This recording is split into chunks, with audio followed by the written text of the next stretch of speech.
তুমিনুনা বিল্লাহি ওয়া রাসূলিহি, আল্লাহর পরে যার উপরে আমার ঈমান এবং বিশ্বাস স্থাপন করতে হবে তিনি আর কেউ নয়, মুহাম্মাদুর রাসূলুল্লাহ সাল্লাল্লাহু আলাইহি ওয়াসাল্লাম। জোরে কোন সুবহানাল্লাহ।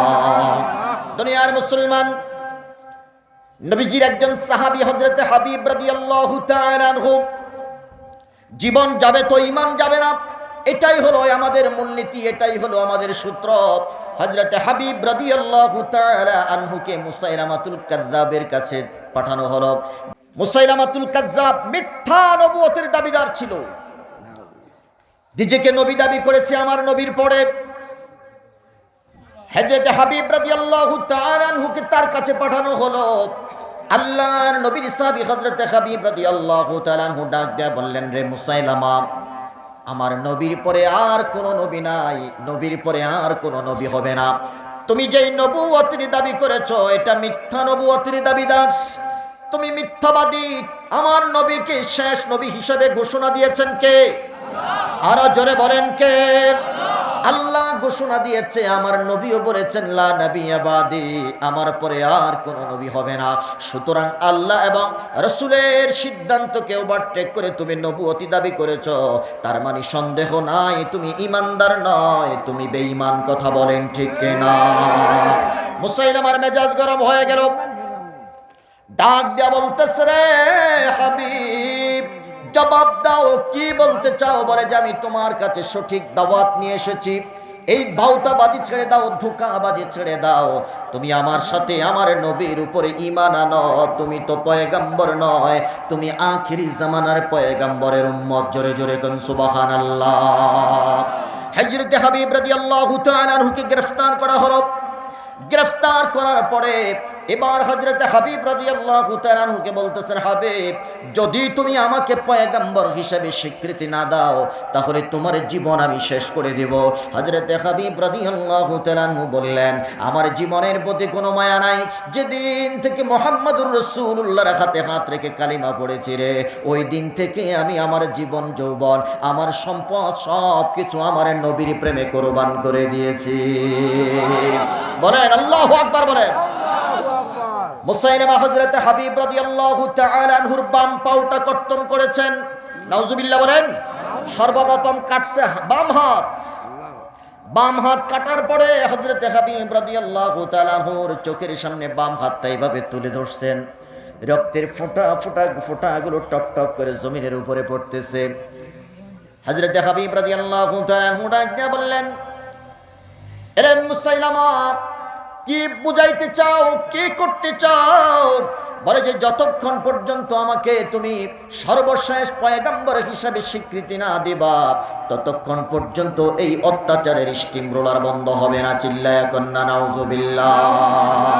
বলো তুমি আমাকে নবী হিসাবে স্বীকৃতি দিবা কিনা? হযরত হাবিব রাদিয়াল্লাহু তাআলা আনহু মুসাইলামার দিকে তাকাইলেন।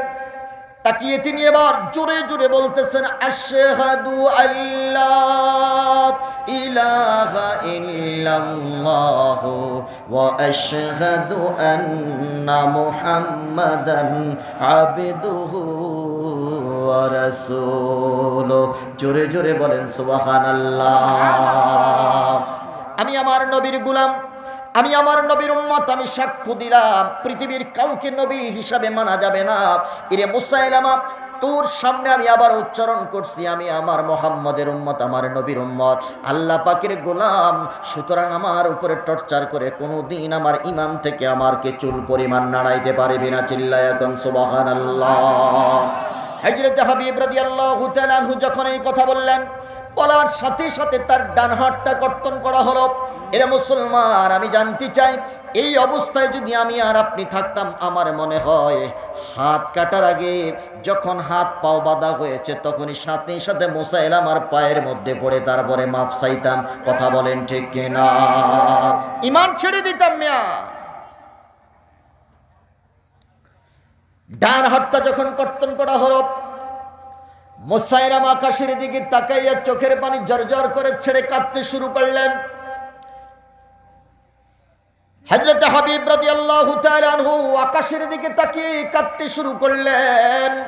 মুসাইলামা প্রশ্ন করলো, হাবিব কেন কান্না করতেছো? মনে হয় মনটা নরম হয়ে গেছে। বলে যে না রে নাফরমান, আমি তো কষ্টের কান্না করি না, দুঃখের কান্না নয়, বরং আল্লাহর কাছে ফরিয়াদ করতেছি, আল্লাহ আল্লাহ ইমানি মজবুত, ইমানি শক্তিটা তুমি বাড়াইয়া দাও, ইমানি শক্তিটা তুমি বাড়াইয়া দাও, ইমানি শক্তিটা তুমি বাড়াইয়া দাও, যাতে করে রাসূলুল্লাহর প্রেমে আমি জীবন দিতে পারি। চিল্লায়া এখন সুবহানাল্লাহ বলেন, আল্লাহু আকবার বলেন। আল্লাহু আকবার।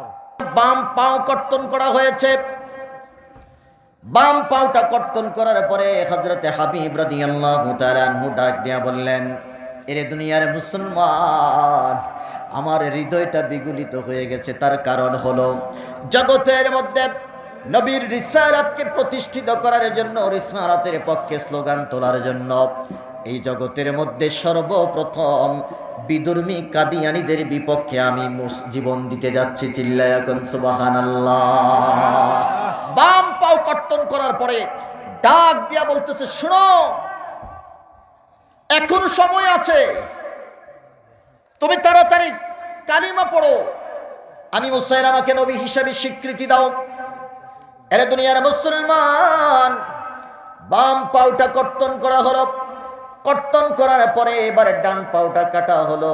মুসাইলামা চোখের পানি ছেড়ে আল্লাহর কাছে ডাক দিয়া বলতেছে, আল্লাহ, আমার দুইটা ফরিয়াদ। এক নম্বর ফরিয়াদ হলো আমার ইমানি কুওয়াতটা বাড়িয়ে দাও, ইমানি শক্তিটা বাড়িয়ে দাও।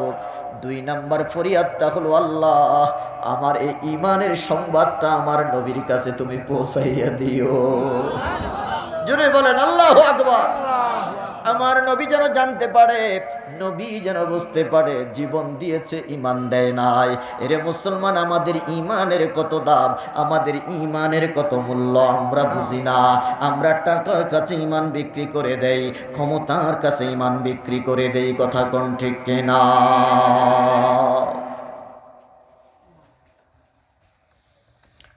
হযরতে হাবিব রাদিয়াল্লাহু তাআলা আনহুর ডান পাওটাও কর্তন করা হলো। এরে দুনিয়ার মুসলমান, ইমানের কাছে জীবন দিয়ে দিয়েছে, তারপরেও ইমান দেয় নাই।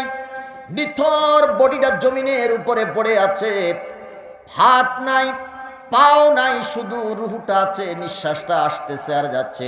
নিথর বডিটা জমিনের উপরে পড়ে কাঁপতেছে। এইভাবে হযরতে হাবিব রাদিয়াল্লাহু তাআলা আনহুকে মুসাইলামা ডাক দিয়া বলতেছে, এ হাবিব, এখনো পর্যন্ত তোমার নাকের ডগায় অক্সিজেন আসা যাওয়া করতেছে রে হাবিব, তাড়াতাড়ি আমাকে স্বীকৃতি দাও, না হয় জীবনটাও হারাতে হবে। হযরতে হাবিব রাদিয়াল্লাহু তাআলা আনহু আর একটা মুহূর্ত দেরি করলো না, আবার মুসাইলামাতুল কাযযাবের সামনে দাঁড়িয়ে মুসাইলামাতুল কাযযাবের সামনে এবার জোরে জোরে উচ্চারণ করতে লাগলো, আশহাদু আল্লাহ ইলাহা ইল্লাল্লাহু ওয়া আশহাদু আন্না মুহাম্মাদান আবদুহু ওয়া রাসূলুহু। বলেন আল্লাহু আকবার, বলেন আল্লাহু আকবার। মুসাইলামার মেজাজ বিগড়ে গেল।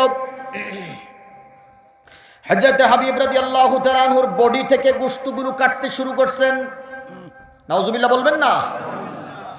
একটা মানুষকে কত নির্মমভাবে হত্যা করতেছে রে মুসলমান, শুধুমাত্র ইমানের কারণে।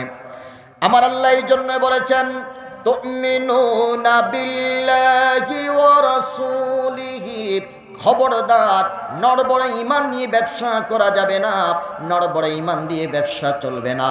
আমার সাথে ব্যবসা করতে হলে মজবুত ইমান লাগবে। কথা কোন ঠিক কিনা? গোশতগুলো কেটে কেটে জমিনের উপরে বিছিয়ে দিচ্ছে। নাউজুবিল্লাহ বলবেন না? এই সংবাদটা তার মায়ের কাছে চলে গেল। হযরতে হাবিব রাদিয়াল্লাহু তাআলা আনহুর মায়ের কাছে চলে গেলেন। মা ডাক দেয়া বলে, পৃথিবীর মানুষ এত নির্মমভাবে, নিষ্ঠুরভাবে আমার সন্তানকে হত্যা করার কারণটা কি, অপরাধটা কি? দুনিয়ার মানুষগুলো ডাক দিয়া বলতেছে, রে মা, শুধুমাত্র ইমানের কারণে তার হাতগুলো কাটা হয়েছে, ইমানের কারণে তার পাগুলো কর্তন করা হয়েছে, ইমানের কারণে তার বডি থেকে গোশতগুলো আলাদা করা হচ্ছে। এবার মা দুঃখিনী ডাক দিয়ে বলতেছে, লিহাদা, এই জন্যই ওয়াদাতুহু, আমি তাকে প্রসব করেছি, অর্থাৎ আমার সন্তানকে জন্ম দিয়ে আমি ধন্য একজন মা হিসেবে স্বীকৃতি পেয়েছি। জোরে বলেন আল্লাহু আকবার। আল্লাহু আকবার। অর্থাৎ ইমানের জন্য যে জীবন দিছে, মা খুশি, মা বেজার না। আল্লাহু আকবার বলবেন না? এমন একটা মা যদি আমার ঘরে থাকতো, এমন একটা মা যদি আপনার ঘরে থাকতো, যে হায় রে, রমজান মাসে আমার সন্তান উপযুক্ত হয়ে গেছে, আমার সন্তান রোজা রাখতে চায়, রোজা না রাখতে চাইলেও সন্তানকে উৎসাহ দিয়ে রোজা রাখায়, কথা বলেন ঠিক কিনা? বরং উল্টা আমরা বলি, না না না, তোমার এখনো বয়স হয়েছে না। জোরে বলেন ঠিক কিনা? এখন যদি তুমি রোজা রাখো তোমার স্বাস্থ্য নষ্ট হয়ে যাবে। অথচ উপযুক্ত মা কি বলে দেখেন, হ্যাঁ, এই জন্য আমি আমার সন্তানকে জন্ম দিয়ে আমার সার্থক হয়েছি, যে আমার সন্তান জীবন দিছে, ঈমান দেয় না। জোরে বলেন আল্লাহু আকবার। এরে দুনিয়ার মুসলমান, হযরত হাবিব রাদিয়াল্লাহু তাআলা আনহুকে যে মারা হলো, জীবন দিয়ে দিয়েছেন, ঈমান দেয় নাই। এই কথাটাই আমার আল্লাহ সূরা সফের 10-11 নম্বর আয়াতের মধ্যে বলে দিয়েছেন, তো মিনুনা বিল্লাহি ওয়া রাসূলিহি, আল্লাহ এবং রাসূলের প্রতি সুদৃঢ় ঈমান। আল্লাহকে প্রশ্ন করলাম, আল্লাহ 2 নম্বর পুঁজিটা কি? এবার আল্লাহ বলতেছেন, অতুজাহিদুনা ফি সাবিলিল্লাহি বিআমওয়ালিকুম ওয়া আনফুসিকুম। এরে বান্দা, তোর জান এবং মাল দিয়ে জিহাদ করবি আল্লাহর জন্য। সুবহানাল্লাহ বলেন। কেউ জিহাদ করবা মুখ দিয়া, কেউ জিহাদ করবা কলম দিয়ে, কেউ জিহাদ করবা অস্ত্র দিয়ে, তবে ওই জিহাদটা হতে হবে আমার আল্লাহর জন্য, কথা কোন ঠিক কিনা? আমরা যদি জিহাদের কথা বলি তাহলে আমাদেরকে জঙ্গিবাদী বলা হয়। যারা বলেন, আমরা যদি জিহাদের কথা বলি আমাদেরকে মৌলবাদীর তুকমা দেওয়া হয়। এরা মুসলমান আওয়াজ করে বলেন, জিহাদের কথা বলেছেন কে? আরো জোরে বলেন, জিহাদের কথা বলেছেন কে? জান এবং মাল দিয়ে জিহাদ করতে হবে, এটা আমার কথা নয়। বাতিলের বিরুদ্ধে জিহাদ করবে জান এবং মাল দিয়ে, এই কথাটা আমার আল্লাহর কথা, কোন ঠিক কিনা?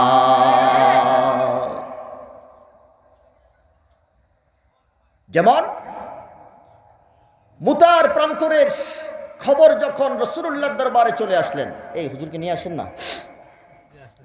মুতার প্রান্তরের খবর যখন রাসূলুল্লাহর কাছে চলে আসলেন, রোমান সৈন্য 1 লক্ষ সেনাবাহিনীর একটা বহর আসতেছে। একটাই মাত্র লক্ষ্য, একটাই মাত্র টার্গেট, মুসলমানদেরকে পৃথিবীর জমিন থেকে ডিলিট করে দেওয়া। চিল্লায়া কন্না নাউজুবিল্লাহ। এই জগতের মধ্যে যারা কালিমার কথা বলে, জগতের মধ্যে যারা কোরআনের কথা বলে, জগতের মধ্যে যারা সুন্নাহর কথা বলে, তাদেরকে শেষ করে দেওয়া লাগবে। দেখেন না, এখনো পর্যন্ত আমার দেশে আমরা দাড়ি টুপিওয়ালা জুব্বাওয়ালারা ঠিক মতো কথা বলতে পারি না, আমাদের সম্মুখ থেকে মাইক টেনে নিয়ে যায়। কথা বলেন ঠিক কিনা? এ দুনিয়ার মুসলমান, জগতের মধ্যে বলেন আমাদের দাম কম না বেশি? জোরে বলেন না, কম না বেশি? সিলেটের মানুষ সিলেটের পূর্ণভূমি থেকে একটা গর্জন দেন, এই জমিন তো দাড়িওয়ালা টুপিওয়ালার জুব্বাওয়ালাদের। কথা বলেন ঠিক কিনা?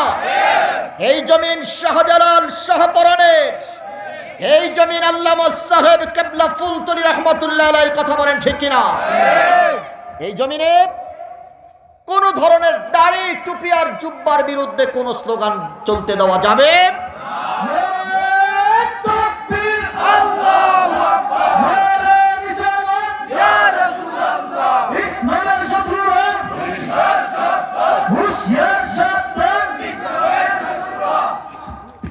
আমরা যেই দল করি না কেন, যেই দল করি না কেন, ইসলামের ব্যাপারে, কোরআনের ব্যাপারে, রাসূলুল্লাহর আদর্শের ব্যাপারে আমাদের কোনো দল নাই, সবাই তখন এক দল। কথা বলেন ঠিক কিনা? সবার দল তখন একটা যে আমরা মুসলমান, এই জমিনে হুকুম চলবে কার?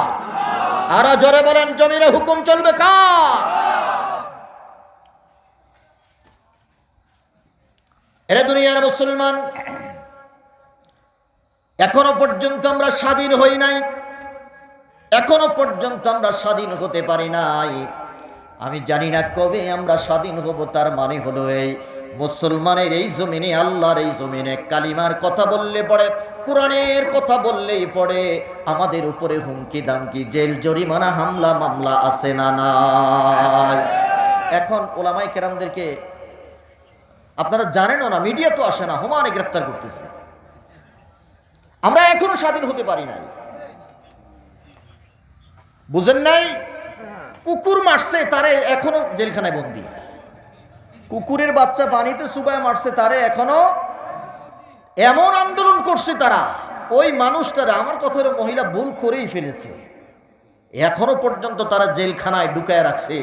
অথচ হাদির মতো একজন দেশপ্রেমিক সুন্নি মুসলমানকে মাথায় পিস্তল ঠেকিয়ে মারা হয়েছে, এখনো খুনিদের গ্রেফতার করতে পারে না। ওই সুশীলদের এখন কোনো স্লোগান নাই। তার মানে সে তো মুসলমান। তারা বুঝাইছে যে তোমরা মুসলমানের চাইতে আমার কুত্তার দাম বেশি। এরে মুসলমান যুবক বন্ধু, বৃদ্ধ বাবারা, এখনো আমরা স্বাধীন হতে পারি নাই, এখনো পরাধীনতার গ্লানি আমাদের কাদের মধ্যে আছে। জানি না কবে স্বাধীন হতে পারবো, তবে আমার বিশ্বাস, আমার মনে হয় আমাদের সাহেব কেবলা ফুলতলি রহমতুল্লাহ আলাইহি সাহেব জাদা আল্লামা হুসামউদ্দিন চৌধুরীর মতো একজন নেতা আমাদের দরকার। বলেন বলেন, দরকার কিনা? এরকম একজন লিডার আমাদের দরকার।